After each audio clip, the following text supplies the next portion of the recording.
Visa wants to know, where would you like to be? Whether you're a super fan or just in it to win your league, Visa knows we want to spend less time standing in line and more time pursuing our passions. That's why for over 60 years, Visa's been adding innovative plays to the way we pay. From tapping to pay to getting paid in 30 minutes or less, they're giving businesses and consumers more tools to do just that. They know that every Visa transaction is a promise, whether it's a street vendor in front of the stadium or picking up the latest NFL gear online. Visa wants to provide us with the most secure and easy payment experience possible so everyone, everywhere can get to where they'd like to be. Visa, everywhere you want to be. Hey everybody, it's First Things First. I'm Nick Wright. Jenna Wolfe is starting off 2020 perfectly on brand. She is out sick. That is Chris Canty. This is Brian Westbrook. Happy New Year to everyone. Real quick, to start 2020, I want to say, obviously, the last couple months, the show's been a little in flux. There have been 4 people who have been instrumental in helping us through 2019. Brian Westbrook, Chris Canty, Chris Broussard, and Bart Scott. 2 of them aren't here. The 2 that are here. Thank you guys so much for everything you've done. And thank you for helping us out today while I'm doing something I've never done before in my life. We begin in Dallas, where Jason Garrett is still the Cowboys head coach somehow. He met with Jerry Jones on Monday and Tuesday as well, and will reportedly resume his discussions for his future for a 3rd time today. Garrett's contract expires January 14th. Canty, I'm going to start with you. Feels a little Groundhog Day-ish. Is there any way at the end of these discussions, Jason Garrett remains the Cowboys head coach for next season? No shot. And we knew what Jason Garrett's fate was going to be if this team didn't realize their expectations, meaning compete for a championship. We all speculated going into 2019, if they don't at least get to the conference championship game, that they were probably going to transition away from Jason Garrett. And Jerry Jones let everybody know that. And the way he did it was not extending Jason Garrett. He allowed him to go into 2019 as a lame duck head coach. No team in the NFL wants to do that. They want their coaches to have job security because most organizations understand the importance of empowering your head coach, giving them the authority with the players in the locker room. But Jerry Jones didn't do that. So we all knew that if this team fell short, that they were going to part company with Jason Garrett. But what makes this a little more complicated is the personal relationship. Jason Garrett, former quarterback for the Dallas Cowboys. He was one of the coveted assistants that Jerry Jones went after in 2007 after he moved on from Bill Parcells. Ended up hiring Jason Garrett as the offensive coordinator before they hired Wade Phillips as the head coach. So you knew that Jason Garrett eventually was going to be elevated to head coach of the Dallas Cowboys.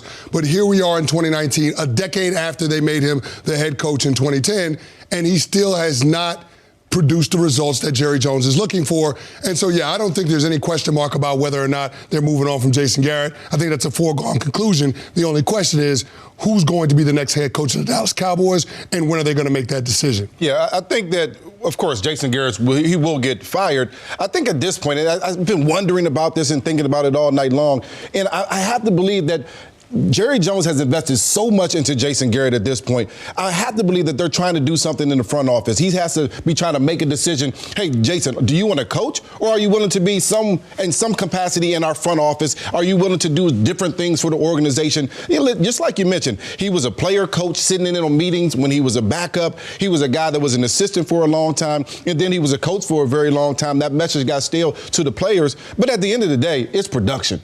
Can you put that production on the field? Jason Garrett couldn't get it done because the message was stale. But I think Jerry Jones has invested so much in him that he wants him to stay. He wants him to be around that organization in some way. I think that's why you have these meetings for 2 or 3 days. So I think there's 3 at this point viable paths. Not even necessarily viable, just possible paths. One is he's about to get a new contract, a contract extension, because since his contract does expire in a couple weeks, you know you can't just retain him a la what the Colts did with Chuck Pagano. If you guys remember, it looked like Chuck Pagano was out after back-to-back 8-8 seasons. He went into first meeting with Jim Irsay, second meeting with Jim Irsay. He and Ryan Grigson supposedly patched things up, and they just said, we won't fire you. We will let you continue on the contract you're under. For Jason Garrett, it's different. The only way he can be the head coach next year is if they give him a brand new contract. So I think that's the least viable path, the least likely path. The second one is what you said, which is they are looking for a soft landing spot. That they want it to be Jason Garrett is still with the Cowboys organization. However, it is not in the capacity as head coach. It's senior advisor. It's something in the front office, something like that, so he can continue on with the organization. The third one is this. Jerry Jones decided after that Patriot game, I am firing my head coach, and the reason he has not yet done it is because we are sitting here on January 2nd. The Cowboys have been essentially eliminated from the playoffs for a week and a half, and yet on shows like this and on radio, television in Dallas, they are still not only one of the headlines, at times like today, the lead headline. Jerry Jones, what is he best at? Marketing. The Dallas Cowboys, we talk about them like the Lakers and Yankees because of the valuation of the Lakers and Yankees, because they are the pristine franchises in their respective sports, yet the Lakers and Yankees win. Every single decade they compete for championships. The discrepancy between the Cowboys' Q rating, if you will, and their actual success on the field is greater than the discrepancy in any sport for any of their top flight teams. And I do wonder if part of this, similarly to the Zeke contract negotiation, are you guys certain, because I'm not, that Jerry hated the Zeke holding out in Cabo? I think Jerry always knew he was getting Zeke signed. Yes, he was probably trying to get it for the best deal possible, but he also understands part of what makes the Cowboys is staying in the news. And they can't stay in the news when they're not in the playoffs unless the only last headline they have is firing the coach and hiring the coach. So you drag this one out seemingly a couple days longer than you need to. The potential downside to that is, does it then cost you your guy?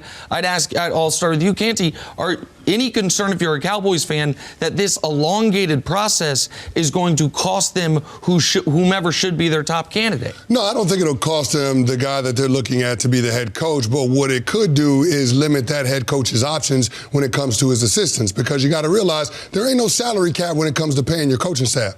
You can pay the head coach and the assistants whatever you want. Mm-hmm. And the top assistants around the National Football League will be in high demand. We just saw Ron Rivera get hired by the Redskins, and the first move that he made was hiring Jack Del Rio as his defensive coordinator. So, I mean, you have to understand, if you delay the process in starting the search for your head coach, even if you're using back channels to figure out who's going to be interested in the job, there's also, going through the logistics of allowing your head coach to pick his staff, and that's the one that you don't want to be stuck without a chair when the music stops. So I think that Jerry Jones, and to your point, Nick, I think he does have a flair for the theatrics. He does want to market his franchise, but he also has to understand, I've got to put my next head coach in the very best position to succeed, and that means being able to hire the best supporting staff that you could possibly have. And right now, by dragging this Jason Garrett thing out, I think you're putting your next head coach at a disservice. One of the reasons why I think he's going to be, and I think you're right about that, when he drags this thing out, I have to believe that he's asking Jason Garrett, well, who do you feel that will match in this locker room? You know the guys. You gave him the opportunity, Jason Garrett, the opportunity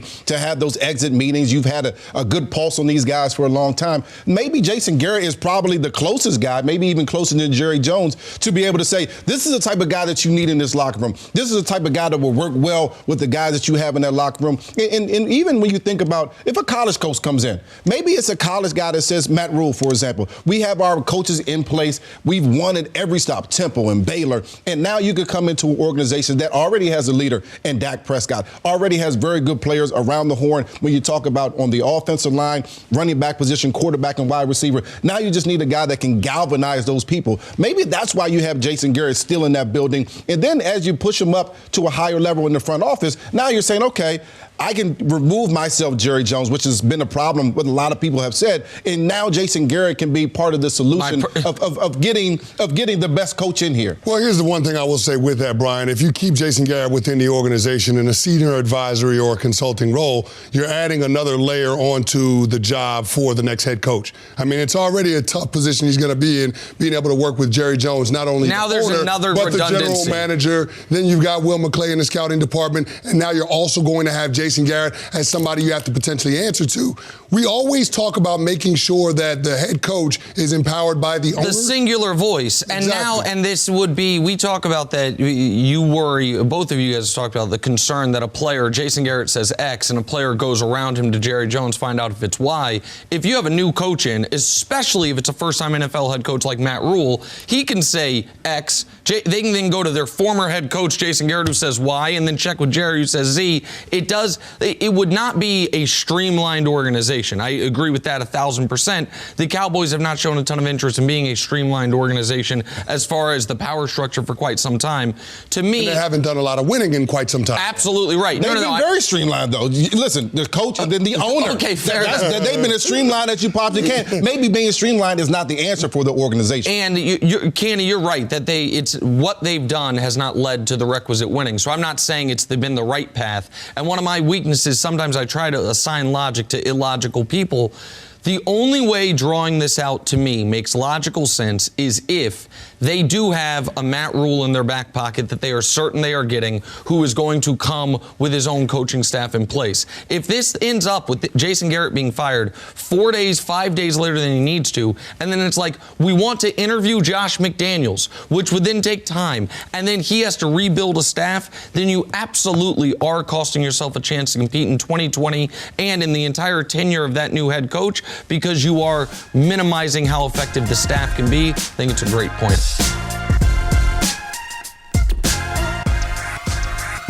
Patriots. I don't know if you guys know, they actually have playing Wild Card Weekend. They host the Titans Saturday night, 8:15 Eastern. A new column in the Wall Street Journal. Didn't even know they had a sports section. Has the headline: the NFL playoffs may begin with the end of the Patriots dynasty. This is the first time since 2009 that the Pats are playing on Wild Card Weekend. Brian Westbrook, I will ask you, would a loss to the Titans officially end the Patriots dynasty?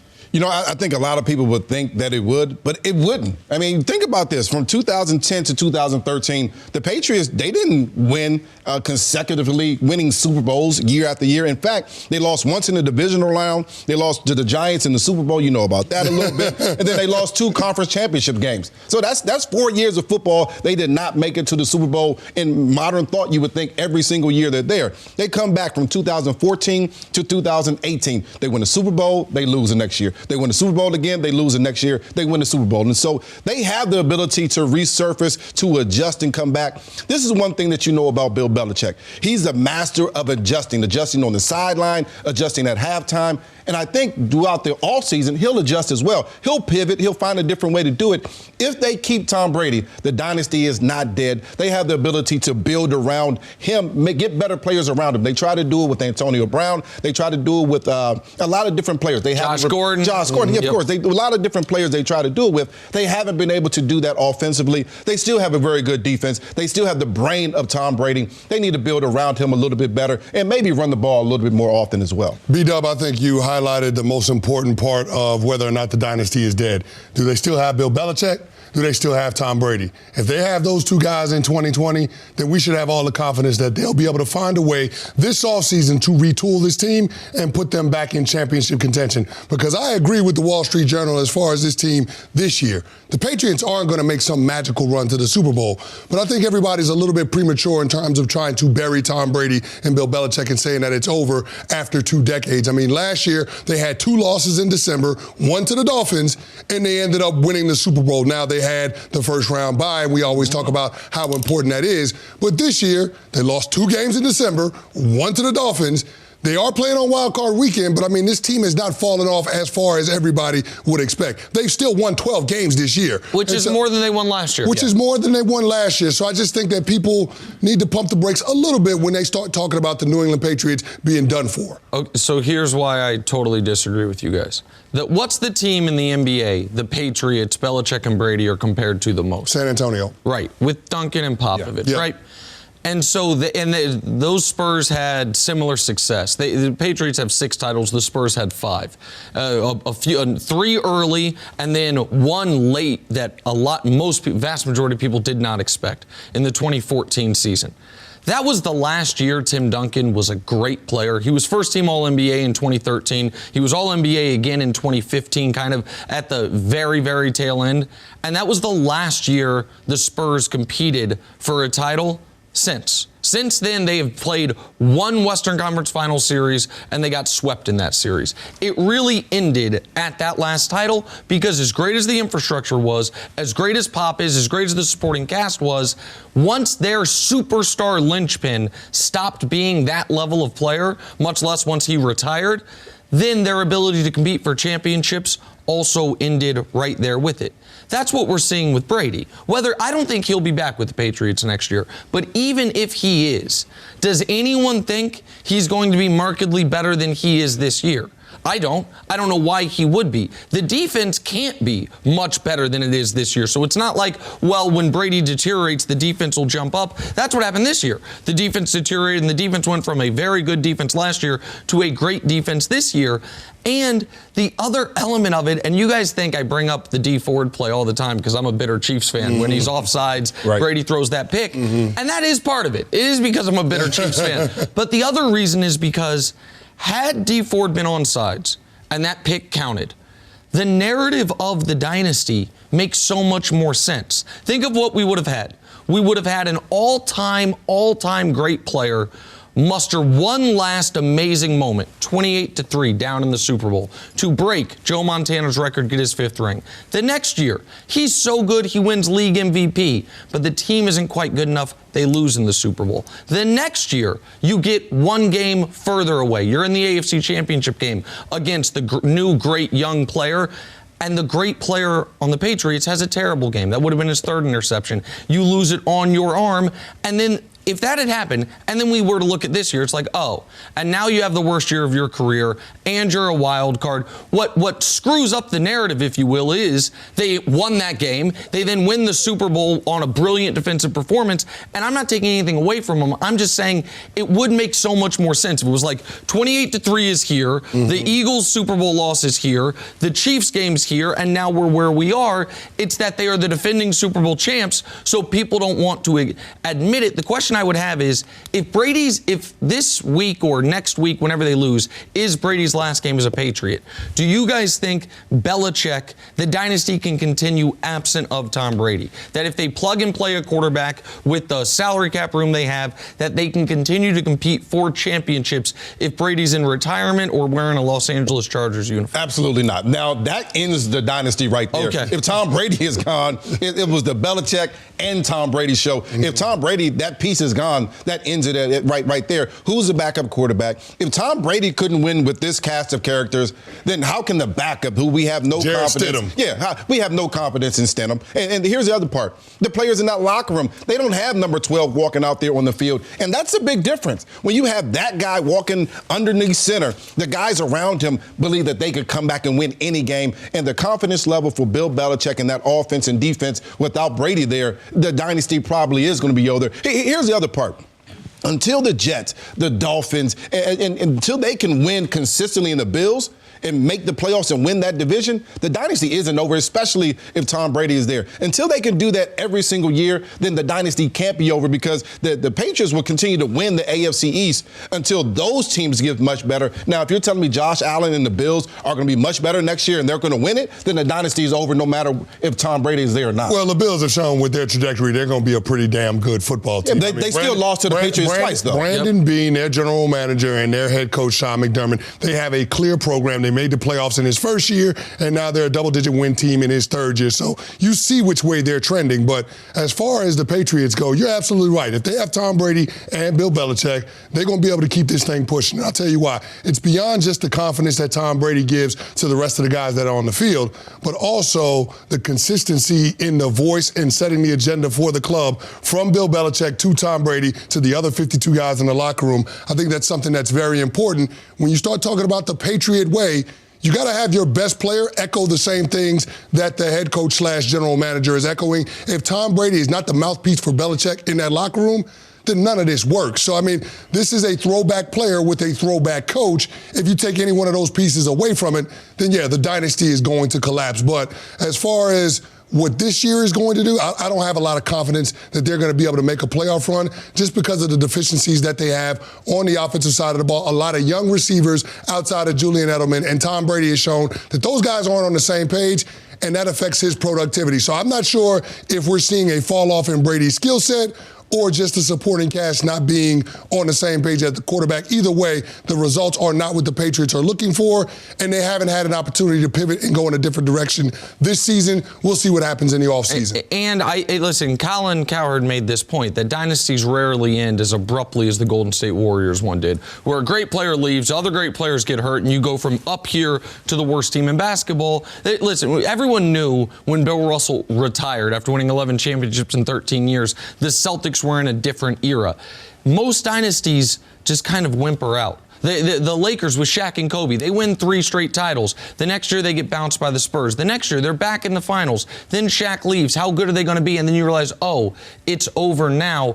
I do wonder if we're going to look at this season a few years from now and saying, oh, all the writing was on the wall right then and there. Tom Brady was outside of the top 15 in all these categories. They didn't get a bye for the first time in a decade. Of course, that's when it ended. It's because they're, in my eyes, because they're defending Super Bowl champs, that it's hard to say the team that most recently won the championship, that their era is already over. Feels like to me it might be though.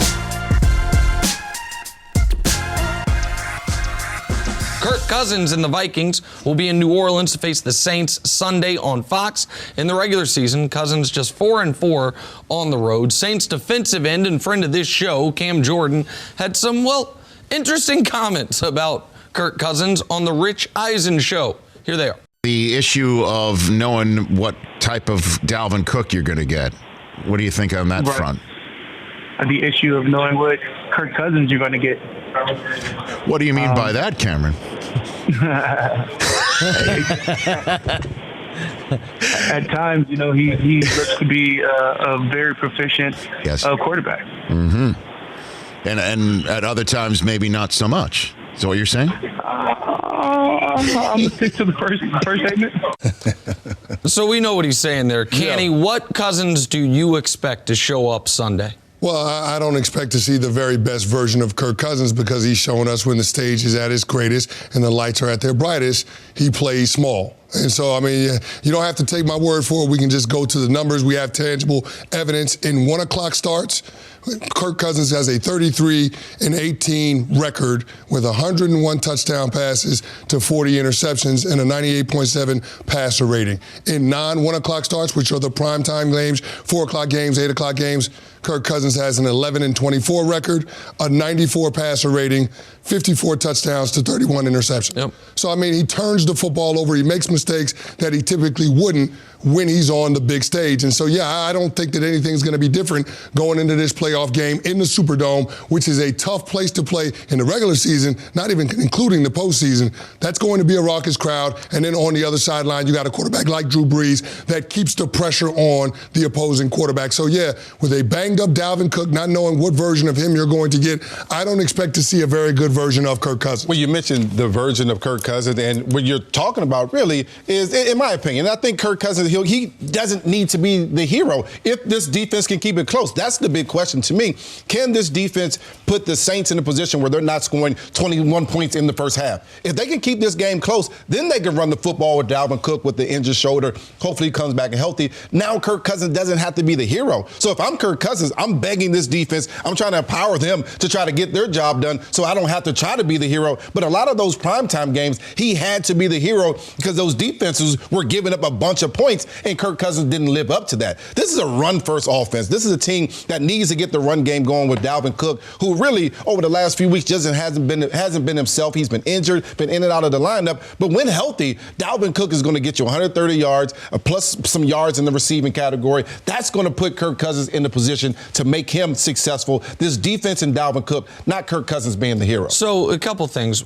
I don't totally buy into the idea that the lights turn on, the lights get brighter, and Cousins wilts, even though that clearly happens. What I think is more likely the case is, who are you playing in primetime games? The best competition. It's the best games. It's why you're putting them either in the 4 o'clock window or at night. So I think the narrative should be more so not Kirk Cousins can't perform depending on the time of day. And I'm not saying that's what you were saying, but that's what we always hear. 0-8 on Monday Night Football, bad record on Sunday Night Football. It's Kirk Cousins feasts on bad opponents and struggles mightily against good opponents. And that was the case this year as well, even though this year, over the totality of it, you might say this is the best year of his career. How did he do against Green Bay, the team that won the NFC North, their biggest competition? 0 for 2 as far as wins. In 2 games, a combined 355 yards passing. So what's that, 177 yards per game? 2 touchdowns, 3 picks, and an abysmal 56 quarterback rating. Against Seattle, he had a subpar game, a playoff team. Against Kansas City, a game the Vikings lost to Matt Moore. It wasn't Kirk Cousins, Patrick Mahomes. It was Kirk Cousins, Matt Moore. He threw for 220 yards and completed 50% of his passes. There was only one playoff team all year long that Kirk Cousins played well against, Philly. The Philadelphia Eagles, and the Eagles' defense was really struggling then, not that it ever got great. And so I think you can say Kirk, against the best competition dating back to his time in Washington, has not performed. If he can't perform against the Saints, then the narrative that already exists on him is going to be even further entrenched, and it's going to be fair. Where the Saints are weakest is their pass defense. Additionally, and you brought this point up a few weeks ago, and I think it's been overlooked, the Saints suffered 2 major defensive line injuries. Marcus Davenport, the kid they traded a first-round pick to trade up for to get a couple years ago, and is it Rankins? Mm-hmm. Sheldon Rankins. And so I know Rankins thought of as more of a run stopper, but Davenport's definitely a pass rusher. You lose 2 defensive linemen, and the Saints already had the 20th ranked pass defense in football. That should be where the Vikings have an edge. If they have an edge anywhere in this game, it should be their wide receivers trying to go downfield. That does put the game on Kirk Cousins' shoulder, because I think the Saints are going to sell out to stop Dalvin Cook and see if Kirk can beat him. And if he doesn't, and I wonder what you think of this, if the Vikings, and he's got 1 year left on his deal and they'll probably finish it out, but if he can't win this football game and he's up against the odds here going in the Superdome, I think they look at it and say, we hired Kirk Cousins, we signed him to get us over the top, and he's just not quite good enough to do that. No, you'll absolutely be right. I mean, Kirk Cousins would not have fulfilled his end of the bargain. That's why they went out and signed him a couple of years ago, because they had a defense that was a championship caliber unit. They were just waiting for the offense to come along, and so much of that has to do with getting solid quarterback play. Now, in this Gary Kubiak offense, it's user-friendly when it comes to the quarterback position. When you get to the line of scrimmage, it ain't a whole bunch of checks at the line. I mean, it's essentially get up there and run the play, and a lot of that is inside zone, outside zone, and then operate off of play action, get him on the edge, and throw down the field and give him clear windows with bootlegs. So I look at Kirk Cousins, it couldn't have been set up for him any better in terms of being able to have success. You got Adam Thielen back now. You're supposed to have Dalvin Cook back now. You're all out of excuses. Yep. You got Kyle Rudolph, you got Irv Smith. You've got the supporting cast to be able to get the job done. If you don't go down there and at least put this team in position where they can be competitive against what we all believe is one of the best teams in football in the New Orleans Saints, then this narrative that has followed him from D.C. to Minnesota will continue into 2020. Can you slow down Drew Brees? I mean, if this is going to be a 38-35 game, then Kirk Cousins isn't your guy. But if it can be a 17-14 game with the Vikings defense playing better, I think Kirk Cousins can win a game. And if it is a 38-30, if the final score is 38-35 Saints, I don't think people are coming out killing Kirk Cousins. I think if they just lose a shootout to them and he plays well. If it looks like the Seattle Seahawks game on Monday night, people aren't going to blame Kirk Cousins. Exactly right. And so if he can match points and they just end up losing, but if the Saints blow them out and the Vikings are held under 20, then I think people rightfully are going to say just the biggest moments are a little too big. The Eagles face a tough test Sunday when they host the Seahawks. Eagles quarterback Carson Wentz has been hot the last 4 weeks of the season, leading the Eagles into the playoffs. Here's Carson on what lies ahead on Sunday. Obviously, we know what's on the line, and to some extent, we've kind of felt that way the last few weeks. We've kind of had our backs against the wall, and it's a one-game season, and we're excited about it, and it's going to be fun on Sunday afternoon at home. We're thankful for that. All right, B, this is a team you know exceptionally well. Do you think the Eagles' momentum, if that's a thing in sports you believe in, can carry them past the Seahawks? Well, I do believe in momentum. I do believe in getting hot at the right time. Chris Canty and the New York Giants, that can help you and propel you to winning football games. Here's the thing that has to go right for the Eagles. They've had so many injuries. They've been, all of the wide receivers have hurt. Brandon Brooks, right guard, Lane Johnson, right tackle, have been injured. Here's what has to happen for the Eagles to make this game right. They have to get a running game going with Miles Sanders. They have to get a screen game going with Boston Scott. Zach Ertz, if able to play, has to play a major part. Dallas Goedert, obviously, is going to have to play a major part. If all those things go right, they have a chance of winning this game, and this is why they have a chance. They're playing at home. At home, their defense gives up 12 less points. On the road, they give up 29 points a game. At home, they give up 17. At that point, with all those injuries that you have on that offense, 17 points, you can find a way to get to 18. you can find a way to get to 21. I think Carson Wentz, and the way that he's built his confidence with the guys around him these last few weeks, can find a way to get to that point. That's because they're playing at home. I think their defense can hold up against this Seattle offense. And B, what's going to help Carson Wentz out is that the Seahawks defense is awful at covering backs and tight ends in the passing game, and that's who Carson Wentz is featured with so many of his starting wide receivers out. He doesn't have Aguilar, he doesn't have Jeffrey, he doesn't have Jackson. He's relying on Greg Ward and Deontay Burnett, guys like Rob Davis. But that's not who we should look to. It's Dallas Goedert, it's Boston Scott, Josh Perkins. You need to lean on those guys. We'll see what happens with Zach Ertz. But ultimately, it's going to come down to their ability not to turn the football over on offense. If you can do that, you're going to give yourself a pretty good chance. Because if you look at the Seattle Seahawks, you look at them on the offensive side of the ball, what do they do well? You used to be able to say they could run the football and rely on Russell Wilson late game magic, but Russell Wilson hasn't been the same the last month of football, and that running game hasn't been the same with all the injuries. Defensively, what do they do well? They force turnovers. Pretty much nothing but forcing turnovers. Yep. So, I mean, again, if you don't turn the football over, if you don't give this Seahawks team any oxygen, any life by being able to do that, then I feel good that the Carson Wentz and the Philadelphia Eagles have a chance to advance. And what happened in the first matchup between these two teams? The final score, that was 17-9, but it was 17-3 with 30 seconds left, and the Eagles scored a touchdown in the waning moments that didn't really matter. Philly had 5 turnovers in that football game. Carson Wentz alone had 4 of them. It was arguably the worst game he played all year just because of those turnovers. 2 picks, 2 fumbles. He actually fumbled 3 times, but they recovered one of them. And Seattle still only scored 17 points. Right. You give up 5 turnovers, you only score 17 points. Philly's defense at home this year has been quite good. On the road, they've been abysmal. At home, they've been quite good. I don't know how much of that's the crowd has made it hard for the opposing team to audible. They feed off the energy. Whatever it is, this is a team that's given up less than 17 points per game at home and 28 points per game on the road. And listen, I think Seattle's going to win. Seattle's my pick. But to make it clear about how Philly can do it, you know this is going to be a close game.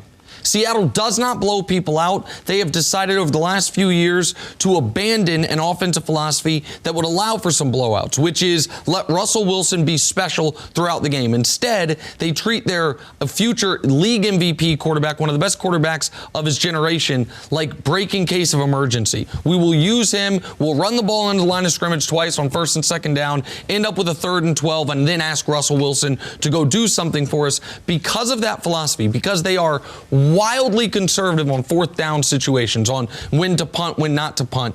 They always play close football games. So the hope for Philadelphia is it a 4-point game in the 4th quarter? And can Carson Wentz channel some of what he channeled in the 4th quarter against the Giants, against Washington, what he did throughout the game against Dallas, and have another signature moment in his young career? I don't think they'll be able to do it, but they'll be in position, I believe, where it's at least possible, because this is going to be the closest game of the weekend, I think. This game, Philly doesn't have the skill position guys left to blow anybody out, and Seattle doesn't even try to blow anybody out. So we're going to be in a close game late into the game this weekend.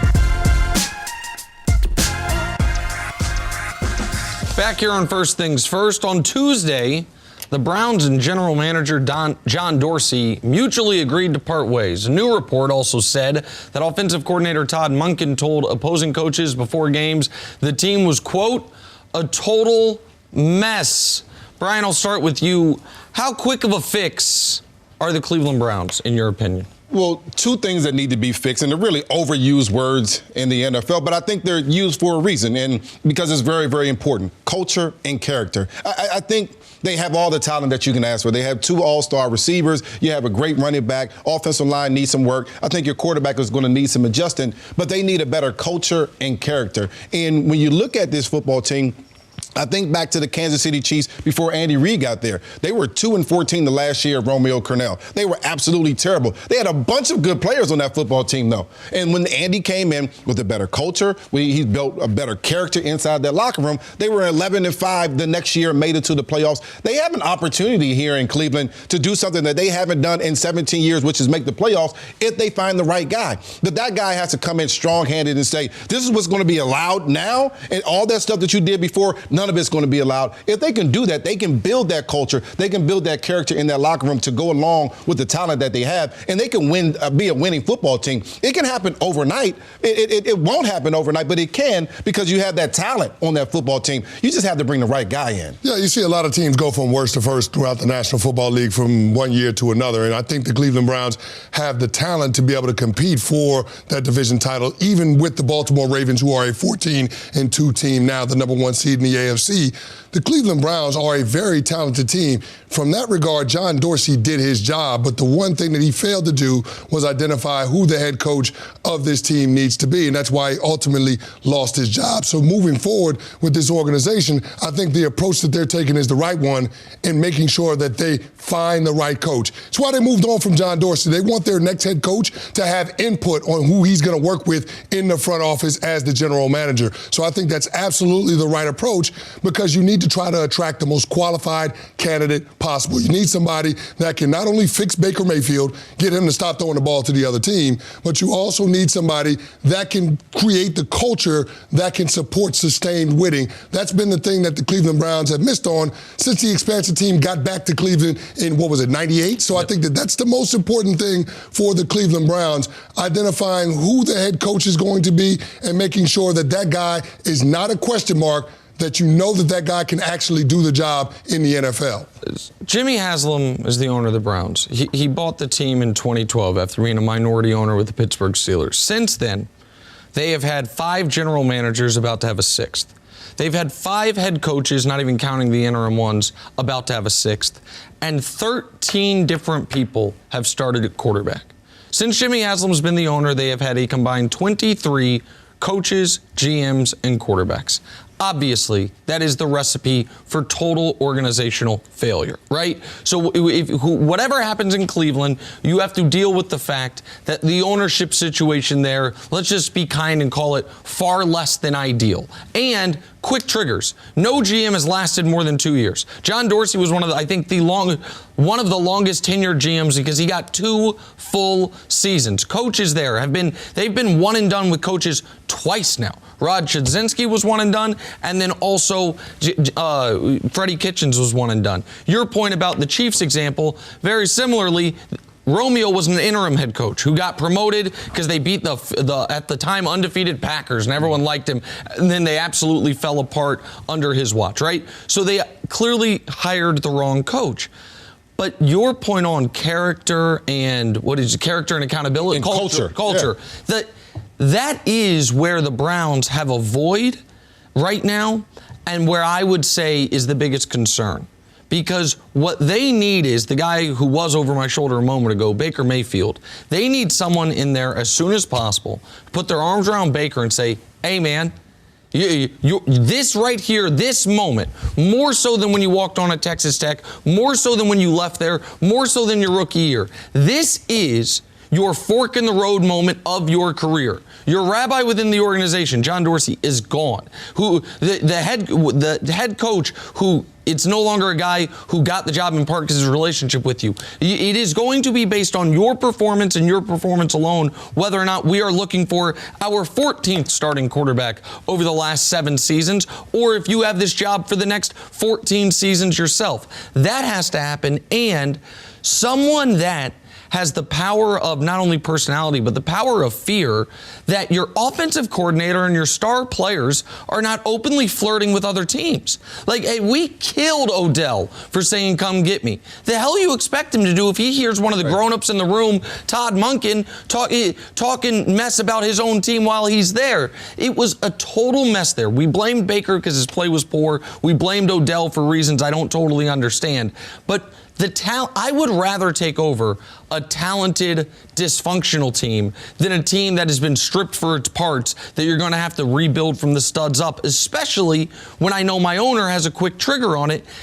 How much do you think Baker is an attractive piece, a positive or a negative for whomever the next head coach is going to be. When they're bringing people in for the interviews, do you think one of the reasons they want the job is because Baker's there, or do you think Baker's something they feel like they have to deal with temporarily while they rebuild up the rest of the team? Yeah, I don't think if you're a coach looking at this situation, you're saying, I want to go there to coach Baker. He's not the guy that's going to draw you there, but Nick Chubb certainly will. Odell Beckham Jr. certainly will. Jarvis Landry certainly will draw me there. And then when I look at Baker, if I'm the coach, I'm saying, well, I can work around some of these things. And if he doesn't fall in line, I'm absolutely bringing in a veteran quarterback that's going to push him. That's going to say, hey, Baker, if you keep throwing the ball to the other team, then you won't be on the field. We're going to put this veteran, Case Keenum type of guy in there and allow him to play. And so to me, that's the first thing I'm doing. I'm bringing in a veteran and saying, it's either going to be you playing the way that I want you to play, or this other guy is going to play, because we can't continue to waste the type of talent that we have on this football team. The other thing about this,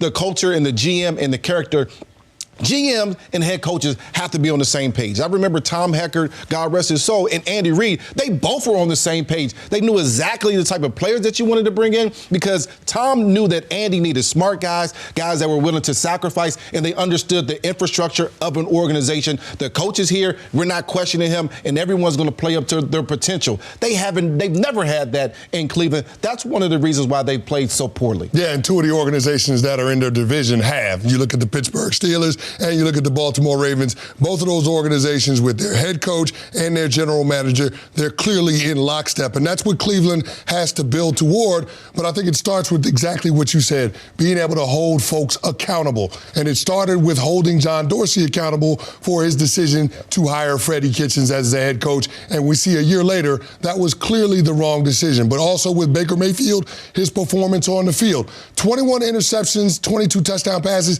that ain't going to get it done. So you do need to have somebody there that's saying, you know what, if you're not producing up to expectations, why we drafted you with the first overall pick in the first place, then we're going to take you off the field and put somebody out there that we think can get that job done. Enough with the progressive commercials. We need to find somebody that can actually go out there and get this team headed down the right road in terms of progress and consistent winning. And so when you look at who are the prospective head coaches that the Cleveland Browns should be interested in my opinion, it should be somebody that has prior head coaching experience, because I don't want a question mark at the head coaching spot when I got question marks throughout my entire organization. And the two most important people for a football team are their coach and their quarterback. And the Baltimore Ravens have a great coach and league MVP at quarterback. The Pittsburgh Steelers have a question mark, I believe, at quarterback moving forward because of Big Ben's age, but they have a coach who has never had a losing season, including this year where he had to go with Mason Rudolph and the Duck for the entirety of the season. And the Cincinnati Bengals, I don't know if Zach Taylor's a good coach or not, but they're about to have Joe Burrow if they want him. They're about to have the #1 overall pick at quarterback. The Browns might have the biggest question mark in the division at quarterback, and they certainly have the biggest question mark in the division at coach because it's not filled. So that's what they have to work towards. If they get either of those right, certainly if they get both of them right, then the rest of the talent shines through and they can be the 11-5 team that this dope right here predicted them to be at the beginning of the year.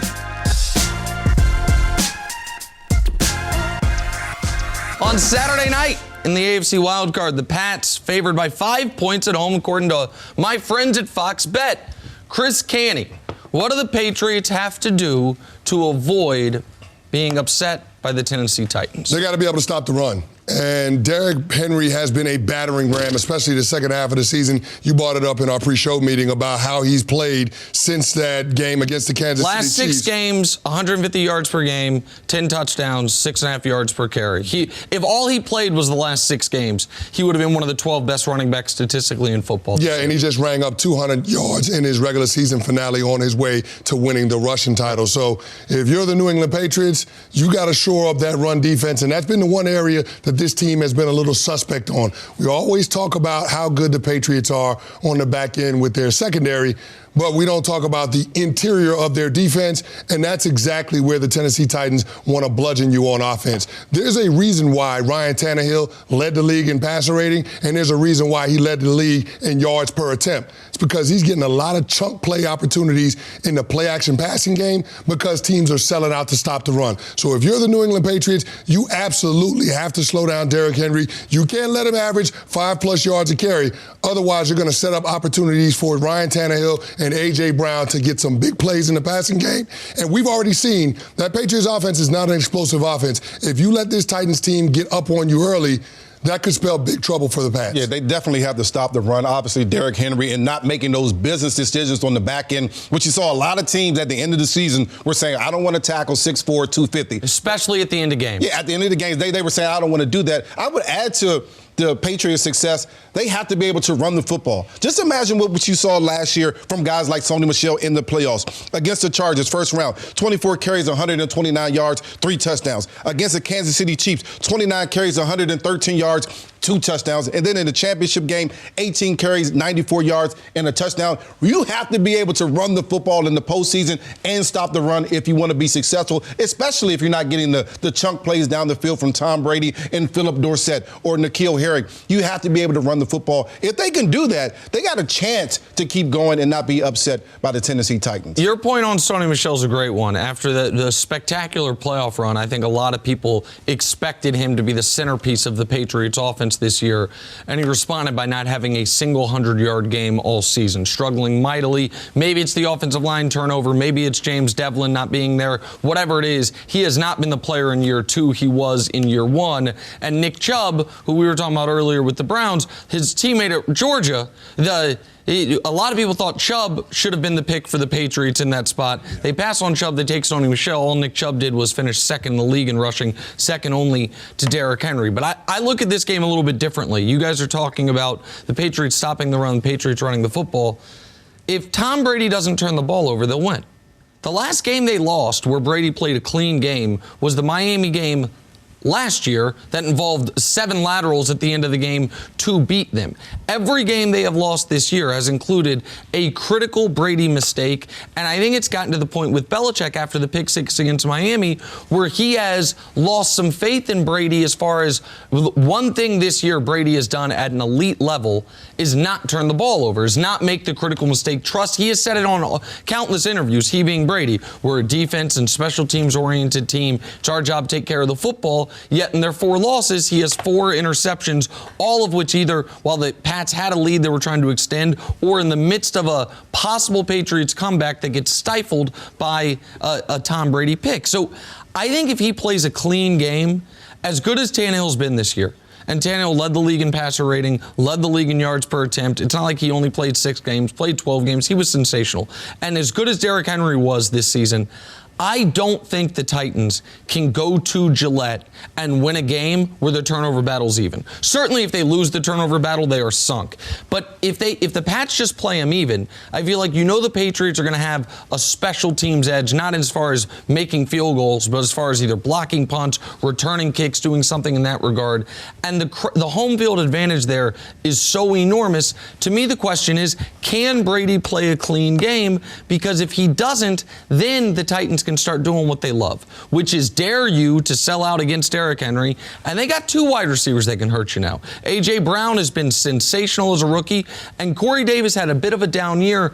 The last time Corey Davis played the Patriots, he hit him for $7 and $125 and a touchdown, lighten up Stephon Gilmore. Now, I don't know who Stephon Gilmore is going to be on. Either way, it's going to be a tough cover. So I'm very curious to see what the Patriots' offensive game plan is, if they trust Brady to drop him back 40 times, or if they say, play a clean game and we think our defense can handle an all of a sudden potent Titans offense. Well, I think you have to trust the identity of what your team has been the entire year, which is defense and special teams. That's where the Pats are at. You know where the Titans are at. They want it to be that run game with Derrick Henry and that offensive line. Now, the way that you can get at the Titans offensively is if you put them in long downs and distances, because they've given up the second most sacks in the National Football League. I think they've given up 56 sacks on the season. So if you can get them in that type of game, then obviously it would be advantage Patriots.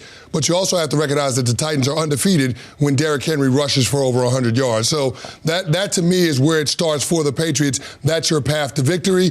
I have a hard time believing that we're going to see a completely clean football game because both defenses are top 10 in takeaways. So you know that somebody is going to force some turnovers. If you're the Patriots, you recognize how important that is to your success, being able to create some extra possessions, short fields for your offense, a unit that has struggled to move the ball consistently all year long. It's also a unit that struggles in situational football on third downs and in red zone. So if you're that Pats defense, you want to try to have this keep away mentality with the Titans offense. Allow your offense to have as many possessions as they can and put them in as many situations as you can. Give them opportunities to score points. One of the things that every time I think of playing the Patriots, you think of the mystique. You think of going into Gillette. You think of Tom Brady across the field and Bill Belichick. One of the things that I don't think the Titans are going to be worried about is that mystique. Mike Vrabel, he was there for a long time. He understands who Bill Belichick is. He understands the culture there in New England. And I think the teams that have beat New England this year, Kansas City, the Ravens, they went there and they weren't scared. They weren't afraid. They weren't saying, hey, we're going to bow down to the Patriots and kiss the rings. They didn't say any of that. And I think this Tennessee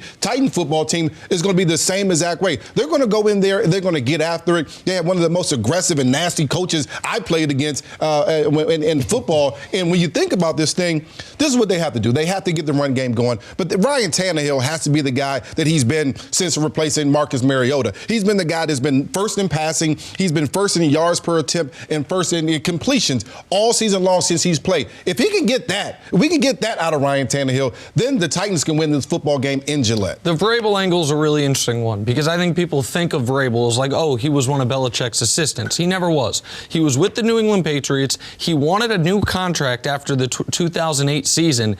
Not only would they not give it to him, they threw him in the Matt Castle trade to Kansas City. After helping him win 3 Super Bowls, helping him have the undefeated season, they traded him away to a place he didn't really have much interest in going in Kansas City. And then where did he get his coaching start in the NFL? It was not with Bill Belichick. It was with Bill O'Brien, who obviously was part of the Belichick's tree. Vrabel made the point. He said, I haven't collected a paycheck from New England in over 10 years, since 2008. So not that he wouldn't be at maximum motivation for a playoff game, but there's just a little extra, I think, with this that Belichick it did not, nurture him along the way he maybe did Brian Flores, the way he maybe did Bill O'Brien. Vrabel's had to go do this on his own, and now he has a chance, I'm sure he feels, to put the nail in this dynastic coffin. So we will see that this weekend.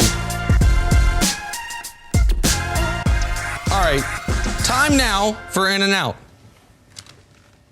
The Browns parted ways with GM John Dorsey earlier this week. I forgot for a moment the job I was doing today. Makes it a clean sweep. After they fired head coach Freddie Kitchens, I was like, who's going to ask me if I want to play in or out? It's my job today.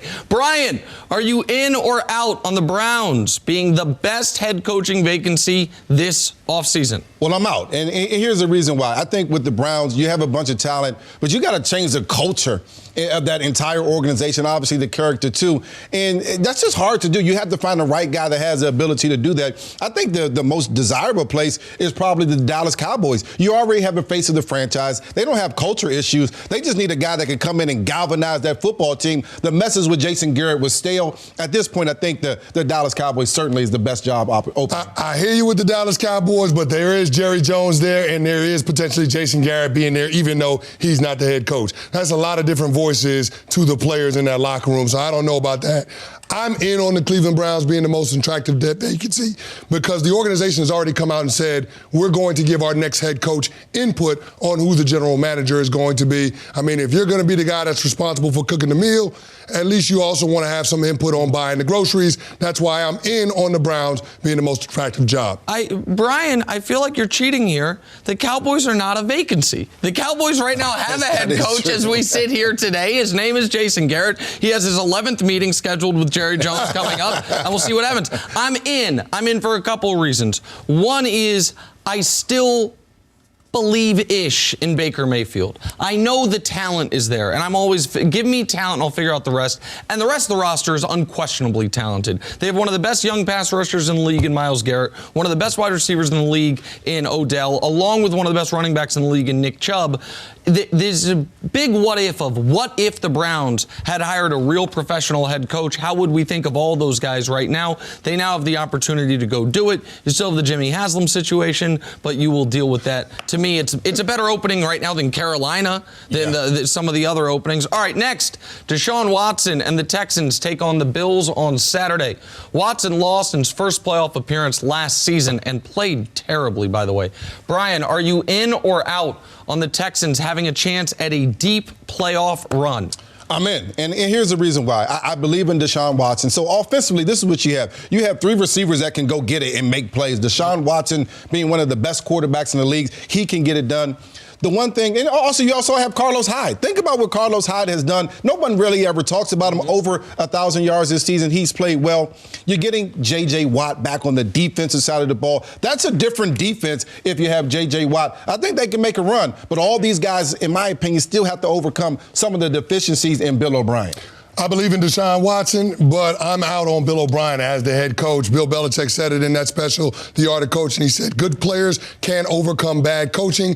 Coaching mistakes, especially game management issues, get highlighted in the postseason because the margin of error becomes a lot smaller because you're playing against better teams. You could argue that Bill Belichick is the worst head coach in the entire playoff field. Bill O'Brien. Yeah. Yes. Bill O'Brien, not Bill Belichick. Bill O'Brien is the worst head coach in the entire playoff field. That's why I'm out on the Texans. I'm glad that people are starting to agree with me on the head coaching of the Houston Texans. I'm out for almost the exact same reasons Chris Canty is out. Last year, we saw, in my eyes, a similar playoff matchup where you had the more talented Houston Texans team playing a slightly overachieving team given where they were in their progression, the Indianapolis Colts, and the Colts whooped them. This year, you have it, and one of the reasons why, Frank Reich is an excellent young head coach in this league, even though he's not young as far as his experience. Sean McDermott is of the same mold. I think the Bills have overachieved a bit. I don't know if the Bills upset them. I think it's a great game, but if the Texans do find a way to win this game, their playoffs end in the next round against Baltimore. Great players like Deshaun Watson can overcome some of the deficiencies at the head coaching position. To the Cowboys, Jason Garrett will reportedly meet with Jerry Jones for the 27th time today to discuss his future, and then again after lunch. Cowboys, of course, are on the outside looking in of the playoffs that kick off on Saturday. But let's spin it forward to next season. Brian, are you in or out on the Cowboys being a playoff team next year? I'm in. I want my Eagles to win that division, but I think the Cowboys have enough juice on that football team to be a wild card team if they can't find a way to beat the Eagles. Here's the thing. They got talent. You have one of the best running backs. You got some good receivers, and we'll figure out what they'll do with Amari Cooper, maybe franchise him or sign him to a big deal. You have a legitimate offensive line. You have the face of the franchise, a quarterback that's coming off his best season as a pro, and Dak Prescott. You have to believe in this team. They just got to find the right guy to put it all together. If you can find a guy that can put the recipe together, you got a great meal right there. It's just going to be hard to find that guy. You're talking about Dak Prescott coming off of his best individual statistical season, but as far as wins, this is his worst season. The question has never been about the talent on the Dallas Cowboys. They've always had talent. This team has always had talent in the Dak Prescott, Ezekiel Elliott era of football. The question is, why hadn't it all come together? Bill Parcells used to say it all the time. The most talent doesn't make the best team, but the best team always wins.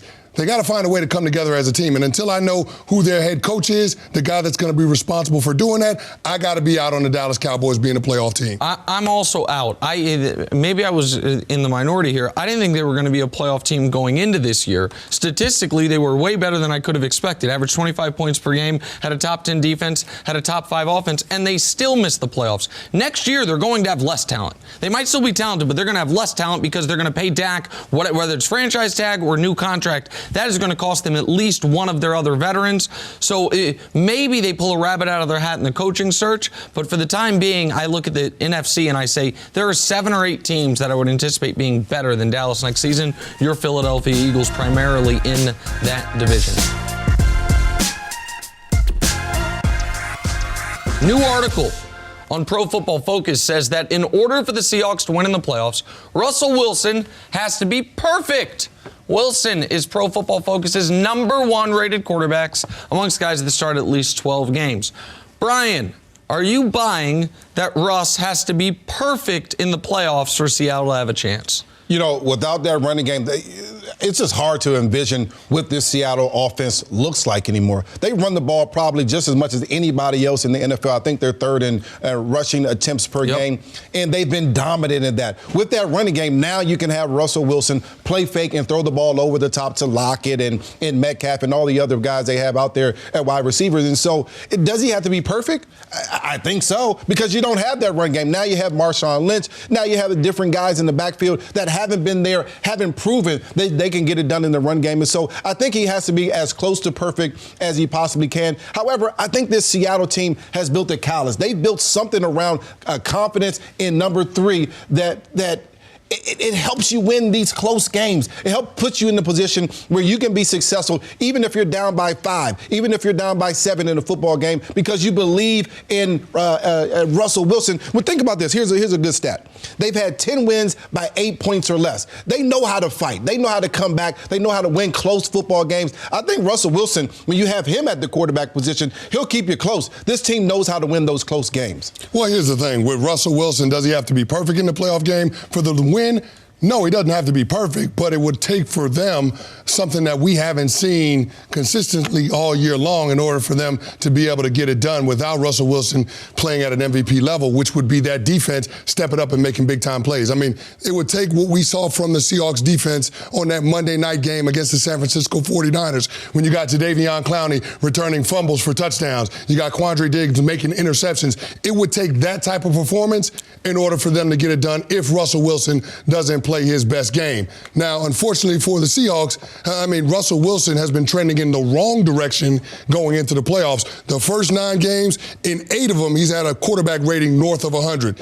In the last few games that he's had since that point, only 1 game where he has a rating over 100, and that was Week 15 against the Carolina Panthers. That team has already thrown in the towel on the season. So the Seahawks are going to come over here and beat the Philadelphia Eagles in the wild card round, and they're going to win in the divisional round. It is going to take a heroic effort from Russell Wilson. He has to play damn near mistake-free football in order for them to accomplish that, because their running game, they're down their first 2 running backs. I know everybody's bringing up a big deal about beast mode coming back. He's been out of football. But he's been out of football for a year, so I don't know how much he can give you from a productivity standpoint. And that defense, outside of being able to take the football away, doesn't really do anything else well. Well, that last point is why I totally agree with Pro Football Focus, because the Seahawks statistically have the worst defense of any playoff team. That's shocking, but it's accurate. The only thing they do well as far as elite in this league, in fact, the only statistical category they are even above average is forcing turnovers, and they've been very good at that. And that usually year to year can change, but this year they've been very good at that. But everything else, they're either in the high teens or the 20s as far as pass defense, rush defense, third down defense, points allowed, yards allowed. So you can't rely on their defense. The running game is what they had been relying on, but as you mentioned, those players are now on IR for the season. So, and it's Marshawn Lynch and a bunch of who? Plus Russell Wilson. Russell Wilson is the absolute key to them having any success, even more so than Patrick Mahomes with the Chiefs at this point, because all of a sudden the Chiefs have a viable defense. Seattle does not have that. You could see a scenario where if the Chiefs end up playing, say, the Bills, if the Titans upset the Patriots or the Chiefs get the winner of Texans-Bills, where Mahomes plays a bad game, but the defense holds Josh Allen and company to 14 points, you win it that way. I do not see that happening for Seattle. I think Seattle is at a disadvantage not only defensively, but also I think Pete Carroll is a great motivator. But I think on Sunday, a weird thing happens with the way they run their offense. I watched the playoff game last year. I rewatched it again last week. And I watched it and I asked myself this question. How differently would they have called that playoff game against the Cowboys if Blake Bortles was their quarterback? And the answer was not at all. They run their offense as if their quarterback is a liability that we only will trust when we have no choice. Oh, we're down 12 now, midway through the 4th quarter against San Francisco. Well, I guess we'll begrudgingly let Russell Wilson go try to be special, and it's frustrating. But it is, to me, the only path they have to going on a playoff run is if Russell Wilson is continually special. Lastly, you said something interesting I want you to expand on, Brian. The close wins, I think a lot of people look at that as a bit of an indictment. Like, there's a lot of luck involved. How good are you really? You think that for Seattle, the number of close victories they've had can instill some type of confidence, some sustainable confidence going into the playoffs? Yeah, they've had 10 wins, but with 8 points or less. Yep. And here's the thing. This is why. It builds that confidence. It builds that confidence, the thought that says, we're down 5, but we have the football. We have Russell Wilson, an MVP candidate. We have the team that can go and find a way to win. And so I think that builds a certain type of toughness in your football team. That helps your team in those close situations, those close games, a playoff caliber game, to be able to go out there and win. And I also think this. I think you guys have kind of taken away the special nature of this defense. They're third in the league in takeaways. Those takeaways make a big difference. Sure. One of the reasons why the Patriots are in the situation that they're in, even in the playoffs, is because their defense has taken the ball away and they've scored. The Seahawks have the same ability to take the football away. And what if one of those takeaways is a pick six? Now the game goes from a 5-point game to a 12, 13-point game. I think that helps this offense and this football team tremendously. No, takeaways are a big deal, but usually once you get into the playoffs, those teams have a positive turnover margin. So they don't give the ball away as often as the teams that don't make the playoffs. But the one thing that you said, and I think it's important, having done it before, it builds the confidence in the team that you can do it again. Because in 2011, when I was with the New York Giants, we were a 9-win team, and we got into the postseason. And because we had the core intact from the group that won the Super Bowl in 2007, we felt like we could go on another run. I think that's important when you talk about Russell Wilson and his team being in a lot of close football games. They're not going to panic if they're in that situation in the fourth quarter this Sunday on Wild Card Weekend. That team has confidence that they can get it done because they've done it before. Thank you for listening to the First Things First podcast. Remember, leave us a review and tell us what you think. Subscribe to the podcast on Apple Podcasts and catch us on FS1 Monday through Friday, 6:30 a.m. Eastern.